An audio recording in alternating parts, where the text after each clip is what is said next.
I'm Dr. Burgess from Countryside Veterinary Clinic, and I'm here to help you understand more about why dog vaccinations are so important to the health of your pet.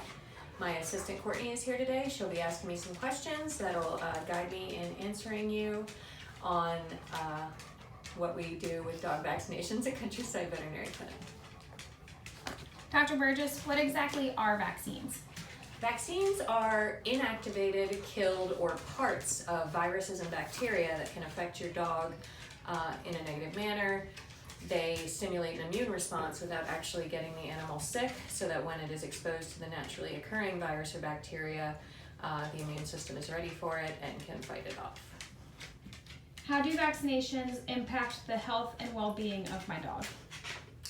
Vaccinations are going to prevent your dog from getting some preventable diseases, either diseases that are very common and very contagious, may not cause severe illness, but are good to protect your dog from.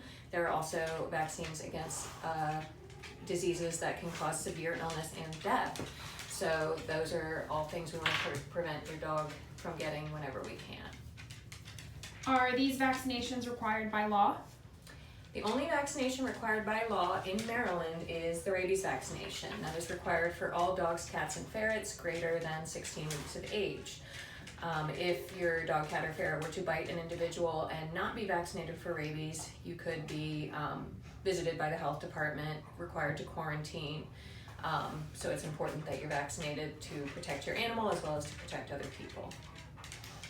Does my dog's lifestyle factor into what vaccinations my veterinarian will recommend? It can. There are certain dogs that don't need vaccinations for the different diseases that cause kennel cough, for example, because they don't go to boarding or grooming or doggy daycare. Sometimes we still recommend vaccinating for these things because you never know when the lifestyle of the animal is going to change.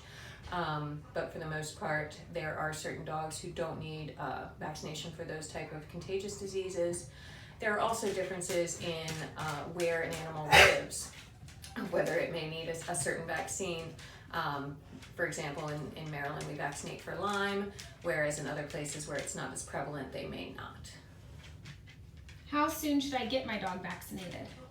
We typically start vaccines at 8 weeks of age. Some breeders start even as early as 6 weeks. We start vaccinating for distemper, adenovirus, and parvovirus, as well as bordetella at that time. And part of that is because you're starting to lose maternal antibodies that the mom gives to the puppy, and you need to start having the puppy build up its own antibodies. But that's also why you have to boost her, because you're getting in between that time between maternal antibodies and the puppy's own antibodies.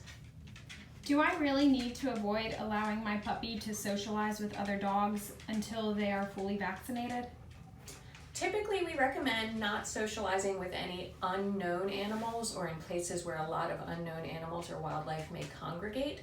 So I typically tell people you can socialize with your friends and family's dogs who you know to be healthy and vaccinated, that they aren't having diarrhea, vomiting, or other symptoms of contagious diseases. I also say, avoid dog parks and places where any dog may go and leave urine or feces behind, as those are places that viruses and bacteria can be carried. So it doesn't mean they have to be strictly isolated, but you do want to be careful about who you socialize with. And why is it so important to avoid missing a dog vaccination? So dog vaccinations stimulate the immune system, as we said. Certain initial vaccines have to stimulate the immune cells, and then the booster reminds the immune cells of the disease that they need to be able to fight against. So the initial puppy boosters that are done every few weeks are getting those cells ready to go, and then the boosters that are done annually or every 3 years are continuing to remind the immune cells of what they need to be on the lookout for. What are the typical puppy and dog vaccination schedules? As I said, typically we start puppies at 8 weeks. So we do the first distemper and bordetella at 8 weeks, following that with distemper, Lyme, and lepto at 12 weeks, Lyme and canine influenza at 14 weeks, and Lyme, canine influenza, distemper, and lepto at 16 weeks. Then we do rabies the next year, then it goes to every 3 years, distemper every 3 years, and then everything else is an annual vaccine, again, to remind those immune cells. What diseases are prevented with vaccinations? All right. So as we've discussed, rabies is a very important fatal disease with no cure. So we definitely want to prevent rabies in our animals. It's also transmissible to humans.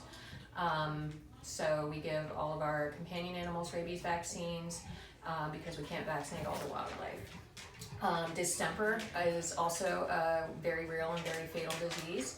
It causes neurologic and respiratory conditions that can kill your dog. So we vaccinate for that. Parvovirus is a disease of the intestinal tract, causes severe vomiting and diarrhea, and again can be fatal. Leptospirosis is a bacterial disease that they can pick up from infected water sources. So if wildlife are out, it is spread through urine. So if they were to drink from a puddle and ingest that bacteria, they could be contract leptospirosis, which causes liver and kidney failure. Also is transmissible to humans. Lyme disease, as I talked about, in the state of Maryland as well as areas north and northwest, can cause, fever, lethargy, lameness, but in the long term it can also cause kidney failure, so we recommend vaccinating for that. Finally, we have a constellation of viruses and bacteria that can cause what we call kennel cough, which is sort of a catch-all term for upper respiratory infections that dogs can get from other dogs. So we have Bordetella, which is bacteria in the upper respiratory tract. We vaccinate for that. Parainfluenza, which is a virus that we vaccinate for. And canine influenza virus, H3N2 and H3N8 are both recommended for all dogs who have contact with other dogs. What is a vaccine reaction? A vaccine reaction is an allergic reaction to vaccines. So some animals, it's pretty rare, but it can happen, where the immune system gets overstimulated by the vaccine. And that can cause facial swelling, difficulty breathing, vomiting, diarrhea, or extreme lethargy. Again, this is very rare. We feel like the benefits of vaccines outweigh that risk. We also have good protocols in place for managing vaccine reactions if they do occur, and to prevent them in the future for individuals who show them. So, I hope we've taught you a lot about dog vaccinations today, and if you have any questions, please give us a call at our clinic. Thank you.